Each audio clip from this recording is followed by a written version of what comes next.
এদিকে সে কিন্তু নিজের স্ত্রীর বিরহে বিরহে একেবারেই কাতর। হবে না কেন? যদি সে কাউকে ভালোবেসে থাকে তাহলে তার প্রতি তো পূর্ণাঙ্গ টান থাকবে, থাকবে না কেন? কারোর প্রতি যদি ভালোবাসা জন্মায়, সেই ভালোবাসা এমন এক মায়ায় আবদ্ধ করে ফেলে তাদেরকে যে সেই ব্যক্তি যেই কাজই করুক না কেন, যতই ঘৃণা জন্মাক না কেন, তারপরও তার প্রতি এক মায়ার টান জন্মায়, যা আসলে ভালোবাসে।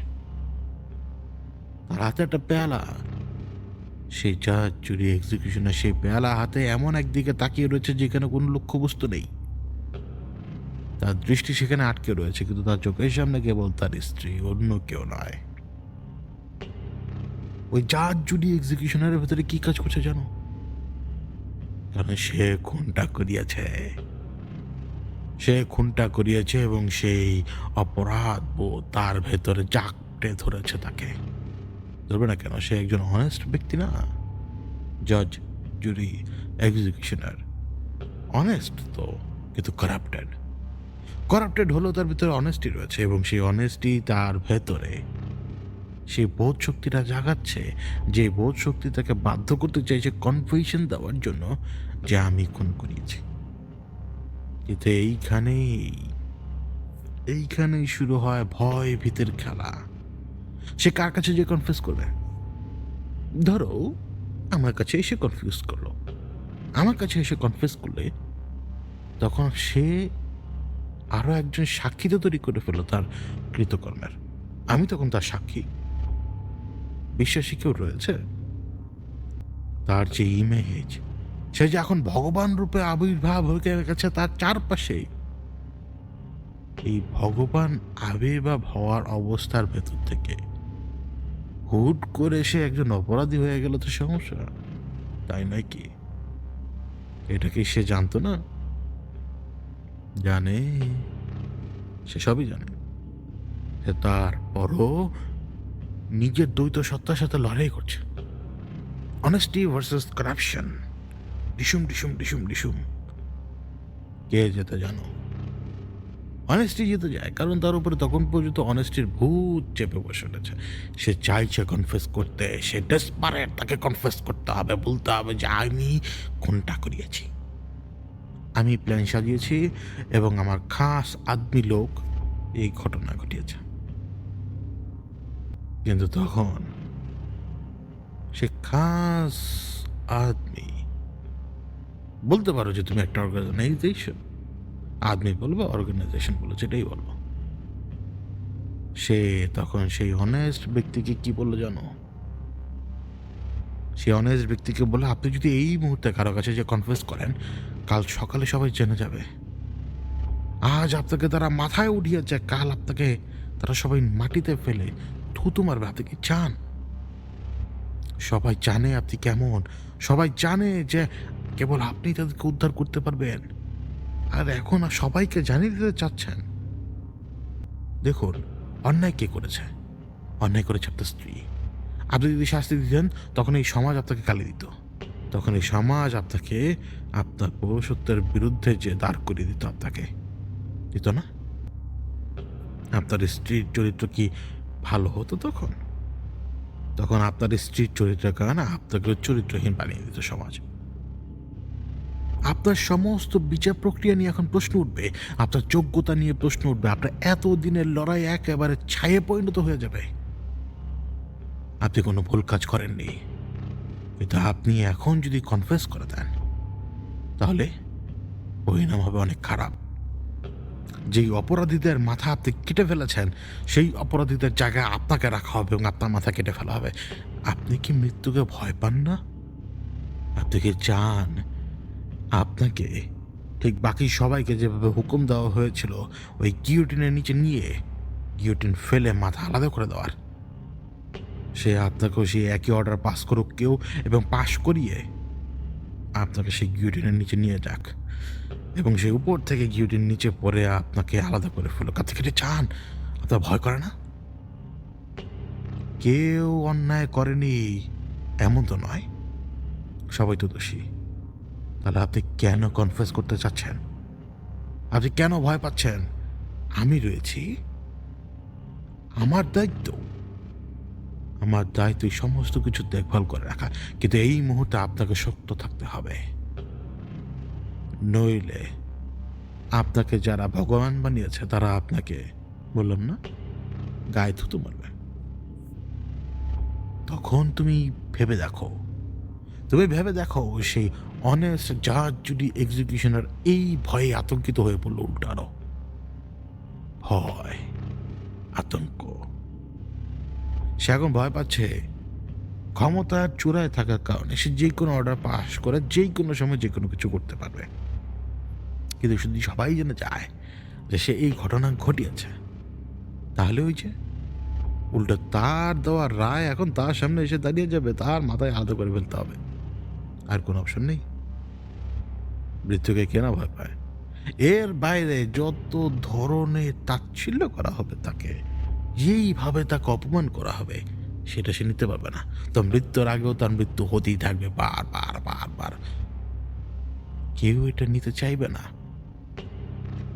সে খাস আসবেই। তাকে সেই ভয়টাই দেখা যায়, ভয়টা তাকে দেখানো জরুরি ছিল। অনেস্টি। করাপশনের সামনে অনেস্টি টিকে থাকতে পারে না। কেবল তখনই টিকে থাকতে পারে যদি অলমাইটি চিন্তা করে। কিন্তু সে তখন এই সমস্ত কিছু ভাবছিলই না। তার ভাবনার ভেতরে এমন একটা জায়গা দখল করে নিয়েছে এখন, যে জায়গাটার ব্যাপারে আমি এখন তোমাকে বলবো। তার স্ত্রী, তার সমস্ত কল্পনায় এই মুহূর্তে তার স্ত্রী যে খুন হয়ে গেছে তারই নিজের তৈরি করা প্ল্যান মোতাবেক। কিন্তু এই মুহূর্তে সে তার প্রতি প্রচন্ড ভালোবাসা অনুভব করছে। সেই চরিত্রহীন নারীর প্রতি এই অনেস্ট ব্যক্তির ভালোবাসা টান থাকাটা অত্যন্ত সহজ ব্যাপার। নিজে খুন করিয়ে এখন সেই গিল্টিতে ভুগতে থাকা অবস্থায় সে যখন নিজের স্ত্রীকে কল্পনা করছে, তখন তার স্ত্রী দুনিয়ার সবচেয়ে সুন্দর নারীদের ভেতরে একজন। একসাথে দাঁড়িয়ে রয়েছে কয়েকশো রমণী, কিন্তু সবার মাঝখানে তার স্ত্রী। তারকা খচিত পোশাক, সুন্দর মুকুট, সুঘ্রাণ চারপাশে, ফুল ফুল দিয়ে সজ্জিত সমস্ত এলাকা, আর সে পোশাক। এমন আবেদনময়ী নারী কেবল স্বপ্নে কল্পনা করা যেতে পারে, কিন্তু তার স্ত্রী তার কাছে আবেদনময়ীর চেয়েও অনেক কিছু। তার চোখ, তার নাক, তার ঠোঁট, তার চেহারা, এই সব কিছু এখন তাকে এমন ভাবে উদ্বেলিত করে তুলছে যেন এখনই সে তার স্ত্রীকে পেলে একেবারে জড়িয়ে ধরবে এবং বলবে যে আমাকে ক্ষমা করে দাও, কিন্তু আমি তোমাকে ভালোবাসি। কিন্তু পর মুহূর্তে কেউ কি তার মাথার মধ্যে এই ব্যাপারটা ঢুকিয়ে দিচ্ছে না কেন যে তোমার স্ত্রী তোমাকে ভালোই বাসতো না, সে তো পরকীয়ায় লিপ্ত ছিল না।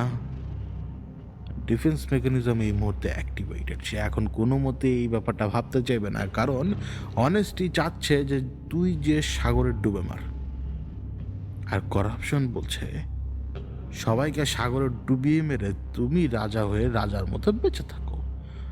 দুইটা সত্তা, দুইটা আলাদা চিন্তা, কিন্তু চিন্তাগুলো কোনো দিক দিয়ে ভুলই না।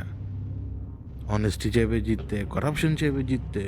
লড়াইটা তো এই অনেস্টি ভার্সেস করাপশন।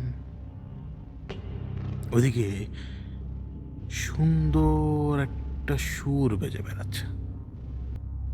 কয়েকশো রমণীর মাঝে তার স্ত্রী তার দিকে এগিয়ে আসছে ধীর গতিতে। এত সুন্দর লাগছে যে সে এখন পাগল প্রায় অবস্থায় পৌঁছে গেছে।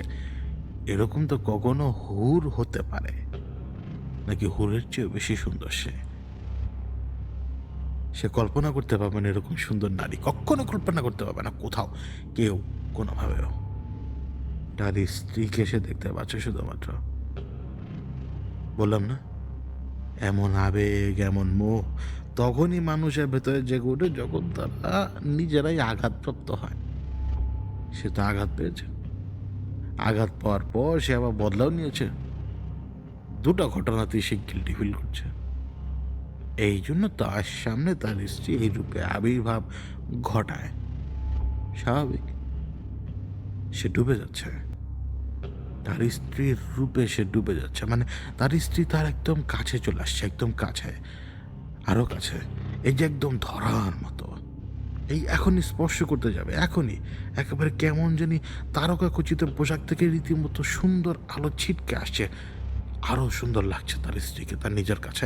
আরেকটু হলে সে স্পর্শ করে ফেলবে, এমন সময় সেই খাস আদমি তাকে ডাক দিল। ওই ডাকটা সে যখন শুনতে পেল, ওই ডাকটা ডিস্টর্টেড হয়ে এমনভাবে এলো, মনে হলো যেন তার কানে 7টা শয়তান একসাথে চিৎকার করে তাকে ডাক দিল। আচমকায় সে লাফ দিয়ে উঠল।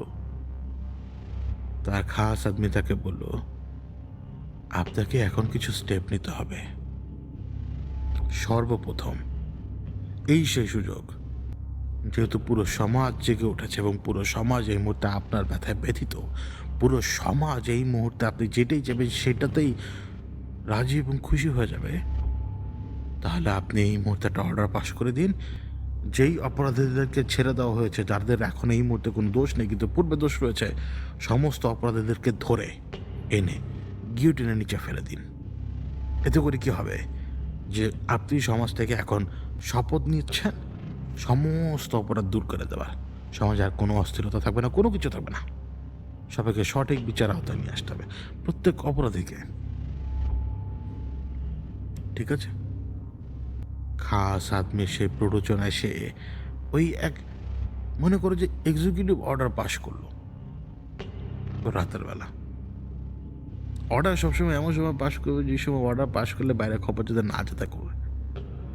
যদি বাইরের খবর যায় তাহলে তো সবাই জেনে যাবে। তাহলে এক্সিকিউট করার সময় তুমি যদি জানাতে পারো তাহলে কোনো সমস্যা নেই, কারণ ততক্ষণে তো এক্সিকিউট করার সময় হয়ে গেছে। ওই এক্সিকিউটিভ অর্ডারে রাতের বেলায় লোকজন বেরিয়ে গেল, লোকজন বেরিয়ে যে ধরে নিয়ে আসতে লাগলো অপরাধীদের। এক এক করে অপরাধীদেরকে তুলে নিয়ে আনা হলো। প্রত্যেকটা অপরাধীকে এমনভাবে তৈরি করে রাখা হলো যে অর্ডার আসা মাত্রই তাদেরকে গিয়োটিনের নিচে ফেলে দেওয়া হবে। কিন্তু অর্ডার দিবে কে? অর্ডার দিবে সে অনেস্ট জাজ, জুরি, এক্সিকিউশনার। খাস আদমি রাতের শেষ প্রহরের দিকে তার কাছে এসে বলল, আপনাকে ভাষণ দিতে হবে। এখন সে অনেস্ট ব্যক্তি বলছে যে আমি ভাষণ কিভাবে দিতে পারি, আমি তো ওই অবস্থাতে নেই, আমি বিরহে একেবারে ক্লান্ত পরিশ্রান্ত পথিক। তখন সে খাস আদমি বলল, আপনাকে ডায়াসে দাঁড়িয়ে এই কয়েকটি কথা বলতে হবে। এই কয়েকটি কথা কিন্তু খাস আদমি লিখে দিয়েছে। খাস আদমি সে কথাগুলো সে দেখলো। তখনও সে সেই লক্ষ্যহীন বস্তুর দিকে তাকিয়ে রয়েছে। তার কল্পনা কেবল তার স্ত্রী, আর অন্য কেউ না। বিরহের পথিক। যখন সময় ঘনিয়ে এলো ডায়াসে দাঁড়িয়ে ভাষণ দেওয়ার, সেই সময় সে ভাষণ দেওয়ার জন্য দাঁড়ালো এবং সে বলল, আজ আমি ব্যথিত, আজ আমি ব্যথিত এবং আমার ব্যথায় আপনারা ব্যথিত, কিন্তু আমাদেরকে এখন একটি দায়িত্ব পালন করতে হবে। তা হলো এই সমাজ থেকে চিরতরে অন্যায়কে দূরে সরিয়ে দিতে হবে, এবং অন্যায়কে দূরে সরিয়ে দিতে গেলে সর্বপ্রথম সবার ভেতরে শাস্তির ভয় জাগাতে হবে। যেমন অপরাধীরা আমার স্ত্রীকে হত্যা করে শাস্তি পেয়েছে, ঠিক তেমনি আজ যে অপরাধীদেরকে পেশ করা হচ্ছে এরা পূর্বে অপরাধ করেছে। সমাজ থেকে অপরাধকে একদম নির্মূল যদি করতে চাই আমরা, তাহলে আজকে এই অপরাধীদেরকে শাস্তির মুখোমুখি দাঁড় করাতে হবে এবং সবার ভেতরে শাস্তির ভয় জাগ্রত করতে হবে। আমি অর্ডার দিলাম এদের সবার গিয়োটিনের নিচে ফেলে দিয়ে সবার মাথা আলাদা করে দিয়ে। আজ থেকেই সমাজ আর কোথাও কোনো পাপ হবে না। যদি কোথাও কোনো পাপ সংগঠিত হয়, কেউ যদি কোনো অপরাধ করে, তাকে এই ভয়ঙ্কর শাস্তির মুখোমুখি হতে হবে, কারণ সে একজন অপরাধী হিসেবে গণ্য হবে। ব্যাস ব্যাস, পুরো সমাজই তো তার সাথে দাঁড়িয়ে রয়েছে, কারণ পুরো সমাজ এখন ভাবছে সে হচ্ছে তাদের ভগবান। তার উপরে তার ব্যথায় ব্যথিত পুরো সমাজই। নিজেরাই চিন্তা করছে বসে বসে যে তাদের এই যোগ্যতম শাসকের কি একটা অবস্থা যাচ্ছে। সে নিজের স্ত্রীকে হারিয়ে ফেলেছে, তারপরও শাসন কাজ তাকে চালাতে হয়। তবুও সেখানে স্লোগান উঠলো তার পক্ষে,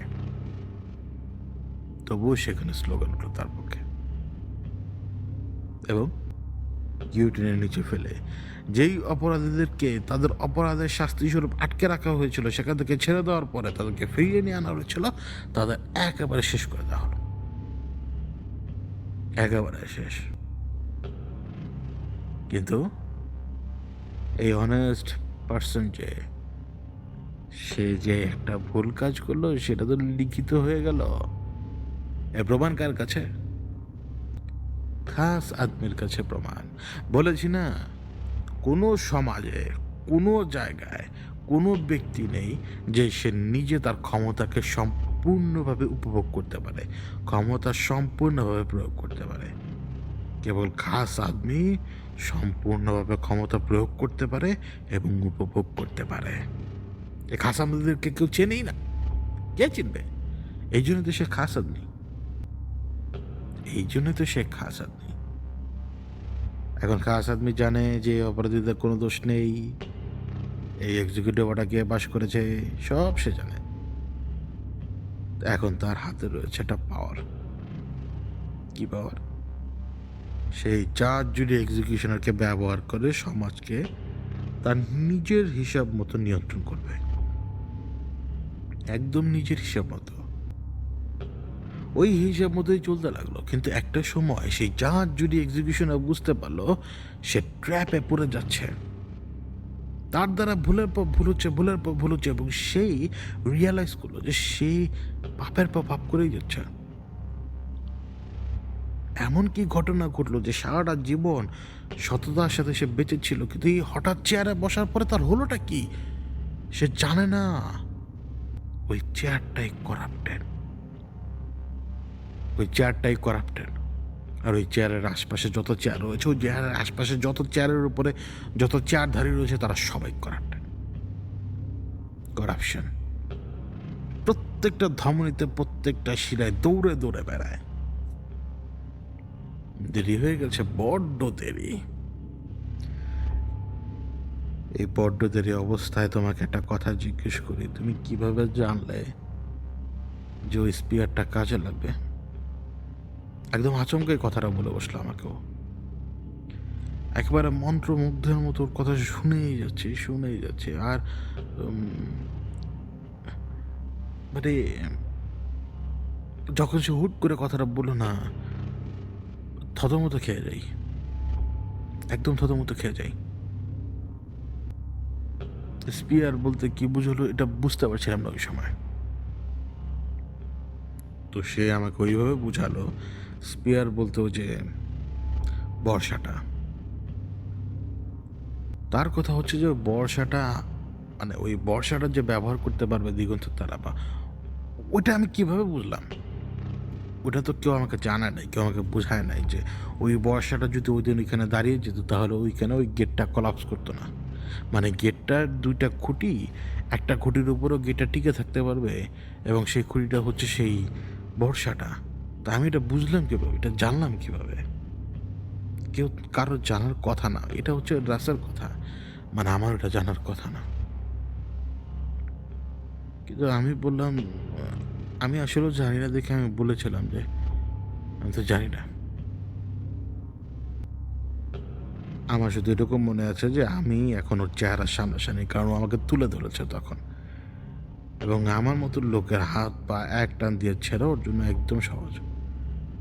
কিন্তু ও আমার গলা চেপে ধরেছিল শুধুমাত্র, এমনভাবে গলা চেপে ধরেছে যে নিঃশ্বাসও নিতে পারছি, আবার নিঃশ্বাস নিতেও পারছি না। মানে বেঁচে থাকবো কিন্তু বিশ্রী রকমের কষ্ট আমি পাবো। প্রচণ্ড ভয় তার চেহারার ভেতরে, ওই চেহারার ভেতরে যে ভয়, এই ভয় আমি আপনাদেরকে বলে বোঝাতে পারবো না। চোখ, নাক, মানে মানে মানে ওই মানে ও মানে আমার গলা পারে না যে, মানে গলা মানে মানে আমি বুঝাতে পারবো না আপনাদেরকে। মানে মানে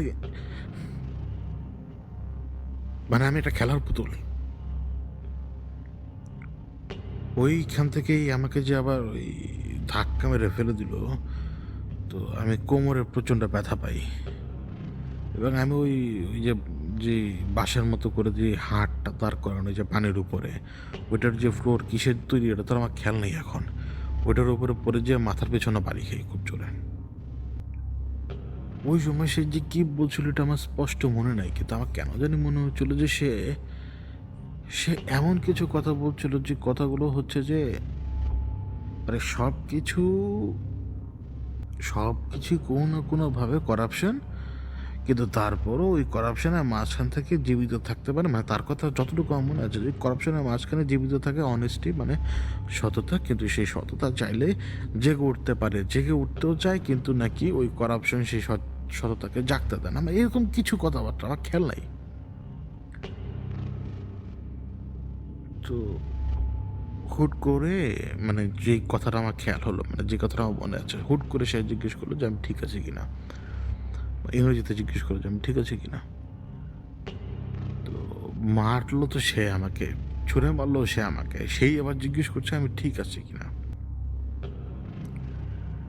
তো আমি ওইখান থেকে উঠে বসলাম, ওই একই টেবিল। আমি উঠে দাঁড়াতে দাঁড়াতে সে আমাকে বলল যে ব্যথা কি আমি বেশি পেয়েছি কিনা। তো আমি তো এই কথা তাকে উত্তর দিব না যে হ্যাঁ বা না, আমি শুধু তাকে এটা বললাম যে আমি বুঝতে পারি। সে সাথে সাথে বললো অফকোর্স, ওইখানে বসো।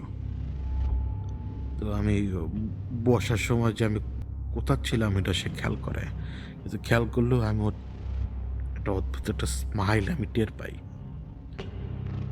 যদি কোনো আলো থাকে ওই আলোর ফোকাসটা যদি ওর চেহারার উপরে পড়তো তাহলে ওর ওর চেহারা যেটা আমি দেখতে পাচ্ছি ওই চেহারায় তখন একটা স্মাইল দেখা যেত।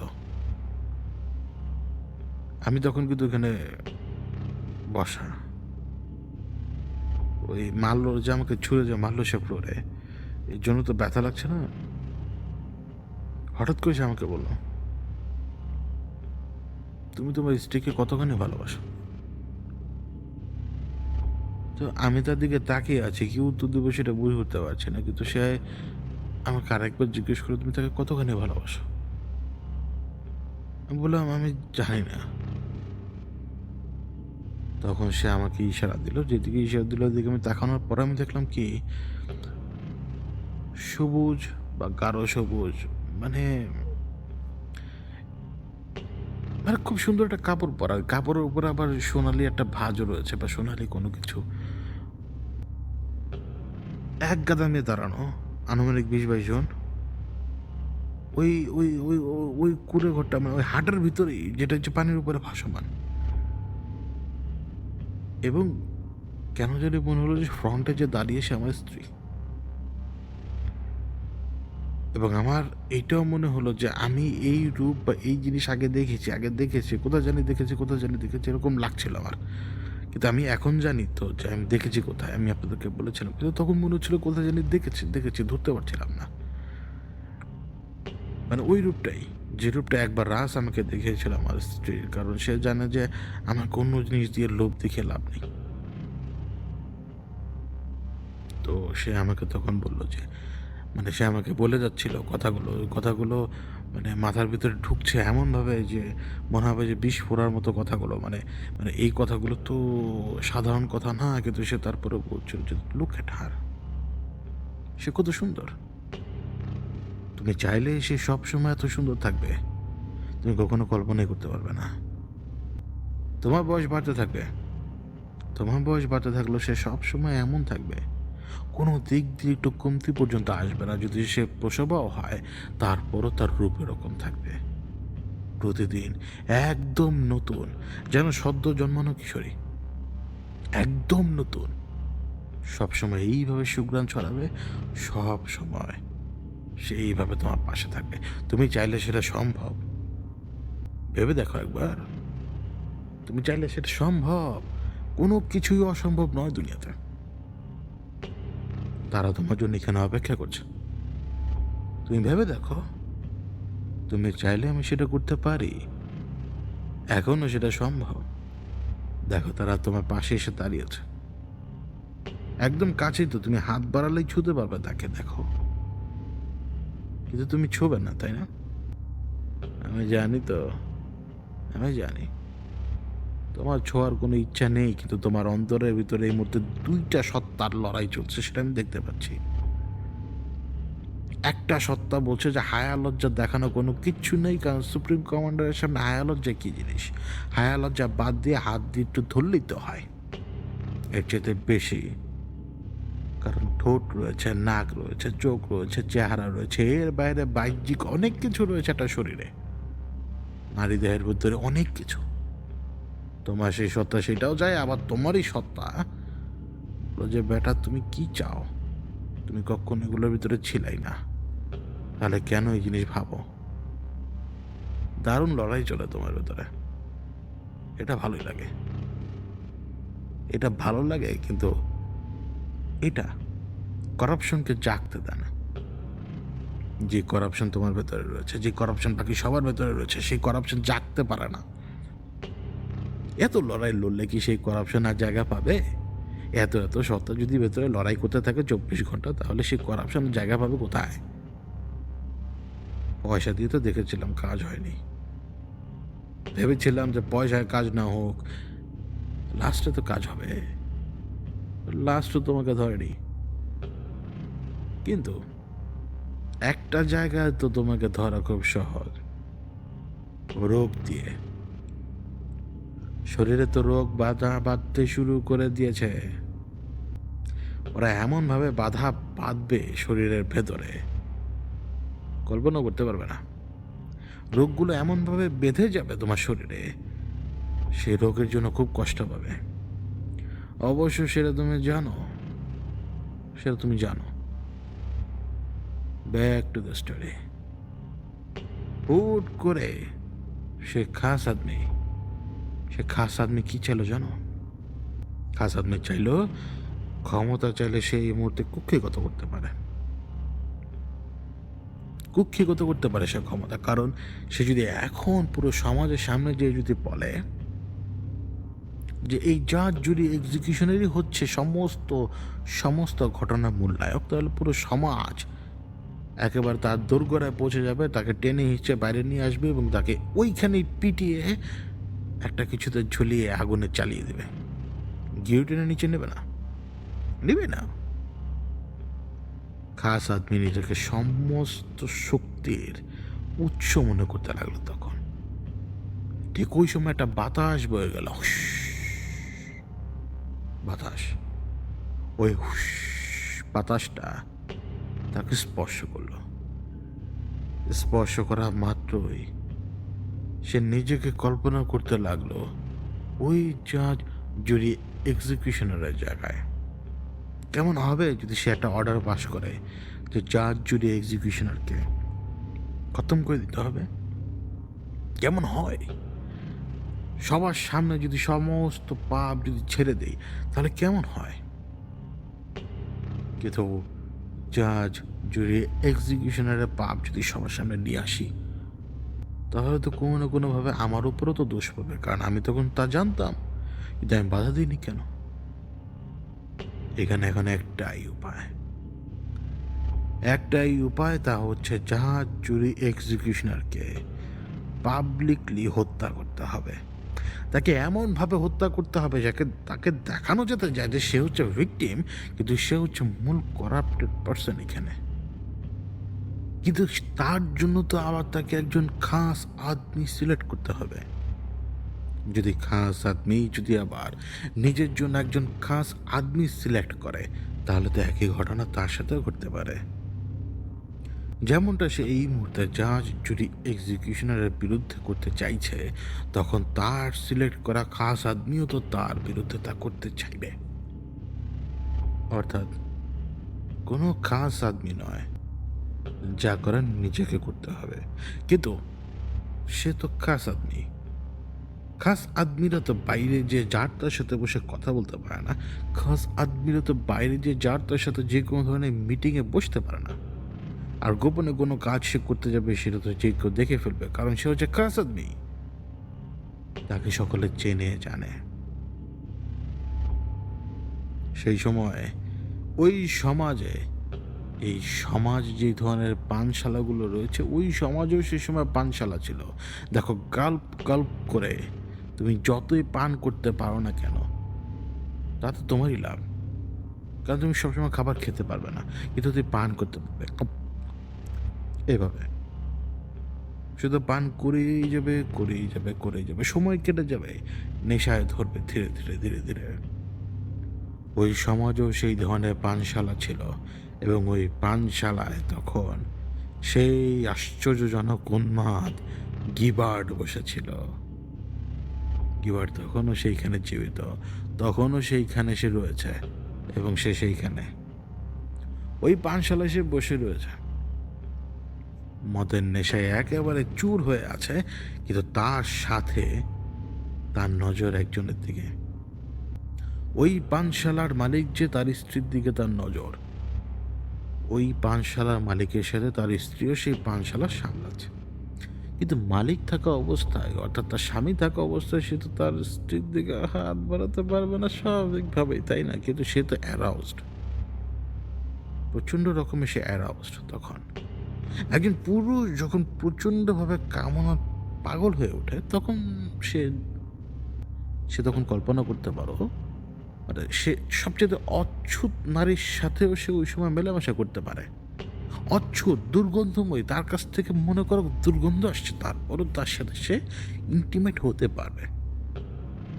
গিবারের অবস্থা তখন এরকম, তাহার শুধু একজন সাথী দরকার। যদি সেটা পশু হয় তাও কোনো সমস্যা নেই, মানে এমন চরম পর্যায়ে পৌঁছে গেছে তার অ্যারাউজাল। অল্প আলো, ওই অল্প আলো এসে বারবার বারবার বিশ্রী নজরে সেই নারীর দিকে তাকাচ্ছে। একবার যদি তাকে সে পেত, একবার যদি সেই নারীকে পায়, সে অনেক অনেক অনেক সুখ পাবে। কিন্তু ওই সময় ওই বাতাসটা ওই পানশালার পাশ দিয়ে বয়ে গেল এইভাবে। ওই বাতাসটা বয়ে গেল, আর ওই পানশালায় প্রবেশ করলো এক নারী। ভিনদেশি নারী, ভিনদেশি নারী অবশ্যই, কারণ এই সমাজের নারী সে নয়, কিন্তু তারপরও সে দেখতে সুন্দর। সুঠাম, লম্বা, বড় বড় চুল, চোখে যেন কাজল দিয়ে রেখেছে, চেহারা যেন এতটাই সুন্দর যে তাকিয়ে শুধু থাকবে, শুধু তাকিয়ে থাকবে। এসে বসলো গিবার্ডের পাশে, এবং গিবার্ডের দিকে তাকিয়ে গিবার্ডকে একবার হাসি মুখে অভিবাদন জানালো। গিবার্ড একেবারে পা থেকে মাথা পর্যন্ত মেয়েটাকে দেখলো, একেবারে খুঁটিয়ে খুঁটিয়ে নাড়িয়ে নাড়িয়ে প্রত্যেকটা অঙ্গ, প্রত্যেকটা স্থান, সব কিছু। কারণ ওই যে বললাম যে সে অ্যারাউজড, প্রচণ্ডভাবে সে অ্যারাউজড। ওই প্রচণ্ডভাবে অ্যারাউজড অবস্থায় সে যখন নারীকে স্পর্শ করতে চাইল, নারীর সাথে সাথে তার হাত দিয়ে তার ওই স্পর্শকে ঠেকিয়ে দিল। কিন্তু নারী তখন তাকে না বলেনি, বলে যে আমার জন্য একটা কাজ যদি করতে পারো তাহলে তুমি আমাকে পেতে পারো। গিবার্ড বলে, কি কাজ? কি কাজ বলার সময় এমনভাবে কথা বলেছে, জিভ বেরিয়ে এসছে যেন লালা পড়বে ওর। ও এখনই নারীকে পেয়ে যাবে, এখনই, যদি যদি সে যেটাই বলুক, পেয়ে যাবো পেয়ে যাবো পেয়ে যাবো পেয়ে যাবো, এরকম একটা ভাব তার ভেতরে। ওই নারী তাকে বলল, কাল সকালে যার মাথায় একটা পাগড়ি দেখতে পাবে তুমি, তার পেটের ভেতরে ছুরি ঢুকে দিতে হবে, পারবে না? গিবার্ড শুধু একবার বলল, হ্যাঁ। যখন ওই নারীর চেহারা একদম তার চেহারা বরাবর চলে আসলো, ব্যাস। গিবার্ড কোথায়, গিবার্ড কি, গিবার্ড কই, কিভাবে উঠছে সে নিজেও যায় না। বললাম না যে পুরুষ মানুষ যখন অ্যারাউজালের শিকার হয়, তারা কোনো কিছু কল্পনাই করে না। ওদিকে ওই পানশালার সবাই তার দিকে থুতো মারতে শুরু করেছে, কিন্তু ওরা দুজন তো তখন ইন্টিমেট, ওই পানশালায় প্রত্যেকটা মানুষের সামনে। হাস্যকর, কেউ মদ ছুঁড়ে মারে, কেউ পানি ছুঁড়ে মারে, কিন্তু গিবার্ডকে কে ঠেকায়? গিবার্ড তখন ওই যে বললাম অ্যারাউজালে আসক্ত। গিবার্টকে বলে দেওয়া হয়েছিল যে পাগড়িটা যার মাথায় থাকবে তার পেটে ছুরি ঢুকিয়ে দিতে হবে। যখন ওই নারী সমস্ত ইন্টিমেসি শেষ করার পরে যখন সেখান থেকে সে চলে যাবে, তখন গিবার্ট তার হাত ধরেছিল। গিবার্ট তার হাত ধরে বলেছিল যে আমি তোমাকে চাই সারা জীবনের জন্য। তখন সেই নারী বলেছিল, কালকের কাজটা করো, আমি আবার আসবো। আর কালকের কাজ করার পরে সেই পাগড়িটা তুমি নিয়ে রাখবে তোমার কাছে। ওই পাগড়িটা যদি আমাকে তুমি দিতে পারো তাহলে আমি তোমার হয়ে যাবো। ব্যাস, গিবার্টকে পায় কে? কে পায়? গিবার্ট তো খুব খুশি। এখন গিবার্ট তার মাথায় একটাই চিন্তা, ওই পাগড়ি যার মাথায় থাকবে তার পেটে ছুরি ঢুকে দাও। সকালবেলায় সে শহরে বেরিয়ে যাবে ওই পাগড়ি কার মাথায় রয়েছে তাকে দেখার জন্য। একাকী পেলে ভালো, এবং একাকী যদি না পায় কোনো সমস্যা নেই। ভিড় জমায়েত করা গিবার্টের জন্য কঠিন নয়। ভিড় জমিয়ে সে ভিড়ের মধ্য থেকে তার পেটের মধ্যে ছুরি ঢুকিয়ে দিয়ে খুব সহজেই তার মাথা থেকে সে সেই পাগড়িটা নিয়ে নিতে পারবে। ওদিকে একটা অনুষ্ঠানের জন্য তৈরি করা হতে লাগলো সেই জাঁজ চুরি এক্সিকিউশনারকে। এখন নতুন রূপে যখন সে এই সমাজের মানুষদের সামনে আসবে, সেই রূপটায় মানুষ যাতে তার প্রতি বিমোহিত হয়ে পড়ে, সেই চিন্তা করতে যেয়ে সে খাস আদমি ডিসাইড করলো যে তাকে এমনভাবে পেশ করব যে সে হচ্ছে ভগবান। এমন কাপড় তৈরি করা হলো রাতের বেলায়, এমনভাবে পাগড়ি তৈরি করা হলো, এই সমস্ত কিছু পড়ার পরে দেখলে মনে হবে সে একজন মসিহা, ভগবান। ওই পাগড়িটা তৈরি করা হলো। ওই পাগড়ির রং ছিল সাদার মধ্যে একটুখানি আকাশি। ওই পাগড়িটা তৈরি করা হয়েছে সে চাঁদ চুরি এক্সিকিউশনারের জন্য। খাস আদমি সমস্ত কাজ তৈরি করে শেষ রাতের দিকে একটু ঘুমোতে গেল, এবং শেষ রাতে সে স্বপ্নে যখন দেখতে পায় তার উপরে চড়ে বসেছে একজন নারী, দুইজন ইন্টিমেট পজিশনে। তখন কিন্তু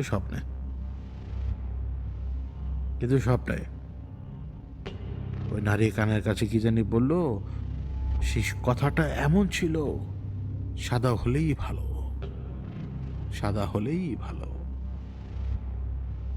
সকালবেলা যখন তার ঘুম ভাঙলো খুব স্বাভাবিকভাবেই খাস আদমির, সে তখন একেবারেই নিজের অজান্তেই সে সাদার ভেতরে থাকা ওই একটুখানি আকাশি পরিবর্তন করে দিয়ে নতুন কাপড় দ্বারা দ্রুততম সময় সে তৈরি করে ফেললো একটি পাগড়ি, সাদা পাগড়ি। পুরো সাদা কাপড়ে আচ্ছাদিত করে দেওয়া হবে জাঁজ চুরি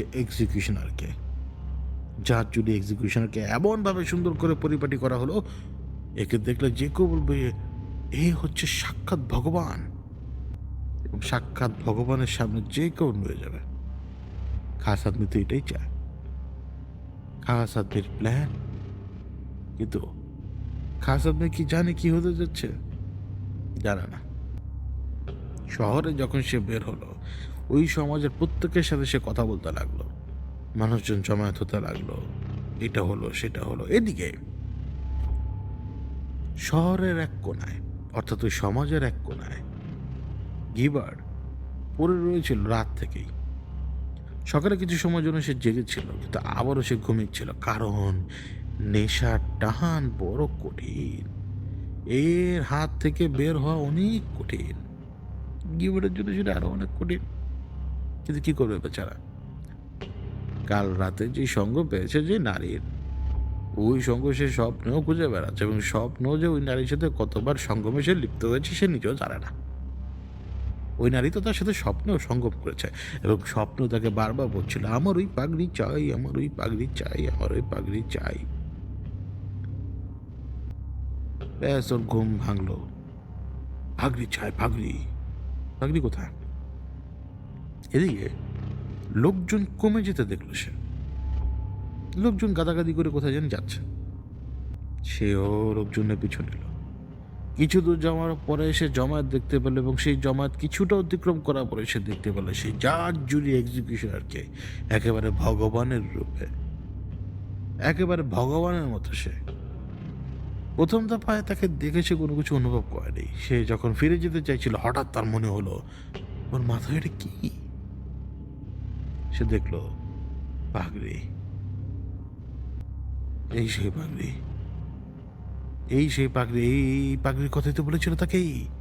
এই সেই পাগড়ি, এই পাগড়ি যদি নিয়ে যায় এবং যদি সেই নারীকে সেই পাগড়ি দিতে পারে তাহলে ওই নারী তার সারা জীবনের জন্য আপন হয়ে যাবে। গত রাতের কথা সে বলতে পারছে না। গত রাত থেকে সে তার শরীরে ঘ্রাণ বারবার নিচ্ছে, বারবার পাচ্ছে। যেদিকে তাকায় সে সেদিকে সে নারীকে দেখে। প্রচন্ডভাবে ধুকধুক করতে লাগলো সে। তার ওই ওই কাজ করতেই হবে ওই নারীকে পেতে হলে।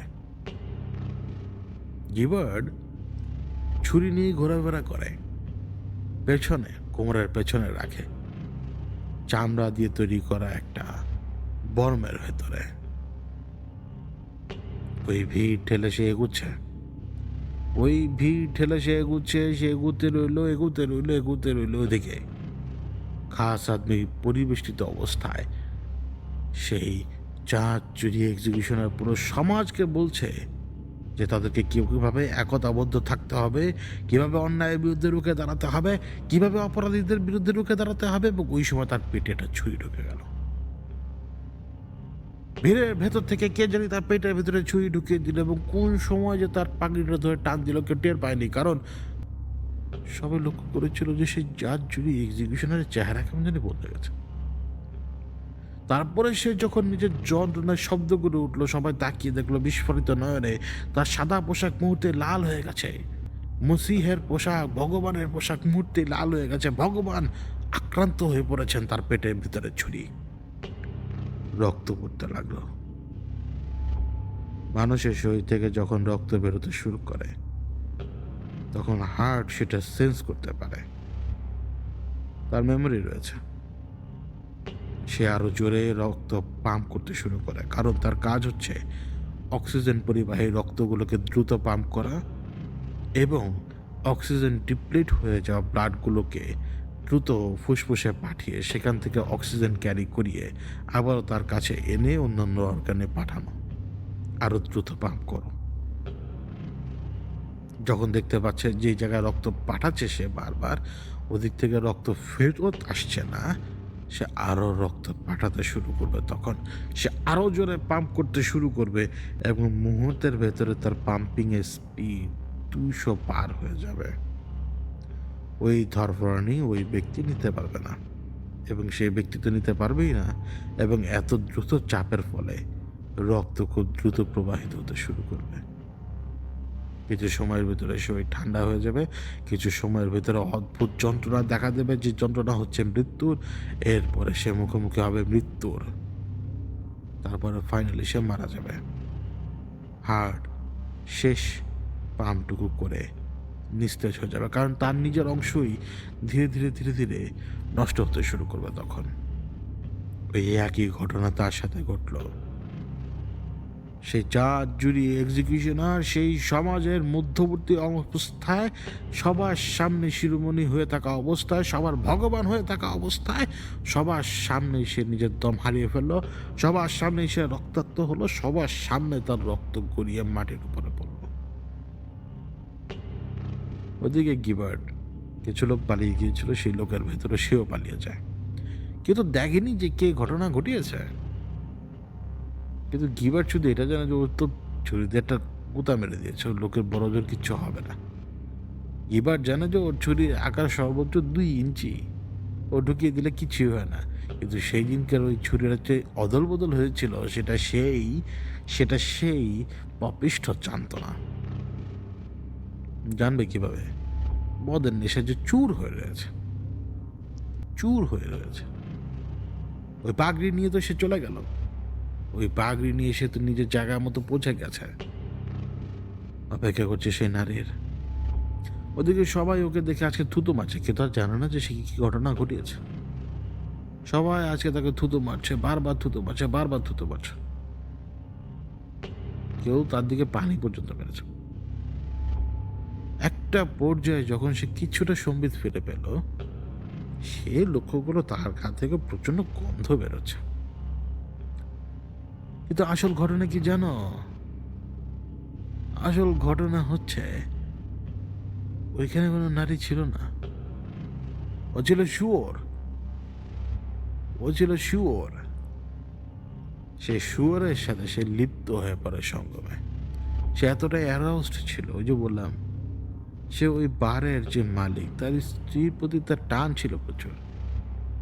কিন্তু সে এতটাই অ্যারাউজের ভিতরে ছিল যে এখন সে শুয়োরের সাথে অপকর্মে লিপ্ত হয়ে গেছে। এই জন্যই তো সবাই থুতু মারছিল, পালিয়ে যাচ্ছিল তার কাছ থেকে। কিন্তু তার কাছে তো সে একজন নারী। নারী নারী না এসেছিল সেখানে। নারী বলেছে দেখেই তো সে সেই কাজ করেছে। নারী যদি না বলে থাকে সে কিভাবে এই কাজ করবে? সবকিছুই জানে। সে সেই নারীকে তো স্বপ্নেও দেখেছে। এ তো হতে পারে না, এ তো হতে পারে না। কিন্তু সেই সময় সেই নারী আবার সেই বারে এসে ঢুকলো, অর্থাৎ সেই পানশালায়। সেই নারীকে দেখে সে তো আরো উন্মাদের মতো হয়ে গেল। কিন্তু সে কিছুটা কন্ট্রোলে রয়েছে। সে তখন সবাইকে বলছিল, এরা কি বলে, এরা কি বলে যে আমি আমি শুয়োরের সাথে কিভাবে কি, আমি তো তোমার সাথে ছিলাম। এই যে দেখো, তুমি যেটা বলেছো, এই যে পাগড়ি, আমি নিয়ে এসেছি পাগড়ি। সে নারী সে পাগড়ি দেখে খুবই খুশি হলো এবং সে হাসতে শুরু করলো। এবং সে হাসতে হাসতে তাকে জড়িয়ে ধরে বলল, আরে পুরো সমাজে মানুষ দুষ্ট, তুমি দুষ্টদের কথা কি শুনতে চাও? চলো, আজ থেকে আমি তোমার। গিবার্ড হাতে করে তুলে নিল সেই পাগড়িটা এবং সে হাসতে হাসতে ওই নারীর সাথে পানশালা থেকে বেরিয়ে গেল নিজের ঘরে। এবং নিজের ঘরে যে সে ওই নারীর সাথে সঙ্গমে লিপ্ত হলো। ওই নারীর সাথে সে সঙ্গমে লিপ্ত হলো ঠিকই, কিন্তু সে কি নারী ছিল? কারণ যখন সে সেই নারীর সাথে সঙ্গমে লিপ্ত, ওই নারী গিবার্ডের ঘরের এক কোণে দাঁড়ানো। আর গিবার্ড কার সাথে সঙ্গমে লিপ্ত তুমি জানো? সে হচ্ছে একটা শুয়োর। ওই নারী আর কেউ না, ও আমার মেয়ে লেলে, যাকে তোমরা মেরে ফেলেছ। যাকে তোমরা মেরে ফেলেছ, আমার সেই মেয়ে পুরো সমাজকে এলোমেলো করে দিয়েছে। আমার সেই মেয়ে, আমার সেই মেয়ে সেখানে ছিল এবং আমার মেয়ে এই সবাইকে জল গোলা খাইয়ে এমন একটা অবস্থায় সবাইকে নিয়ে গেছে যে প্রত্যেকেই আসলে প্রত্যেকে নিজের পাপে দোষী, কেউ কারোর বাইরে নয়। এবং শেষ পর্যন্ত তুমি দেখবে যাকে পুরো সমাজ হিরো ভেবেছিল, যাকে পুরো সমাজ ভগবান মেনেছিল, আসলে সে একজন কালপ্রিট এবং করাপ্টেড। এবং প্রত্যেকটা মানুষের ভেতরে করাপশন জীবিত, এবং করাপশন জীবিত থাকবে, থাকতে তাকে হবেই। এই জন্যই তো সে নিজের স্ত্রীকে সে খুন করে ফেলেছে, কারণ তার স্ত্রীর ভিতরে করাপশন ছিল। তার করাপশন ছিল দেখে তো সে ক্ষমতা ব্যবহার করে সে গিয়োটিনের নিচে সবাইকে ফেলে দিয়েছে। তার ভেতরে করাপশন ছিল দেখে সে নিজের হাতে স্ত্রীকে খুন করতে পারবে না দেখে সে খাস আদমি নিযুক্ত করলো। এবং সে খাস আদমির ভিতরে করাপশন রয়েছে দেখে সে সেটাকে লেভারেজ হিসেবে ব্যবহার করতে শুরু করলো। সে ভয় দেখাতে শুরু করলো শাসককে। শাসক ভয় পেয়ে গেল। কিন্তু খাস আদমি চেয়েছিল একটা ঘটনা ঘটাতে, কিন্তু কিভাবে সে ঘটাবে? তখন বাতাস সেই ঘটনা শুনতে পায়। তখন বাতাস সেই সমস্ত কিছু ডিকটেট করে, ঠিক যেভাবে আমার মেয়ে ডিকটেট করলো। দেখো, সবচেয়ে ক্ষমতাবান ব্যক্তিকে কে খুন করলো জানো? যে একটা শুয়োরের সাথে সঙ্গমে লিপ্ত হয়, এরকম এক ব্যক্তি দিয়ে সবচেয়ে শক্তিশালী ব্যক্তিকে খতম করে দেওয়া হলো। এটা হচ্ছে মাস্টার প্ল্যান।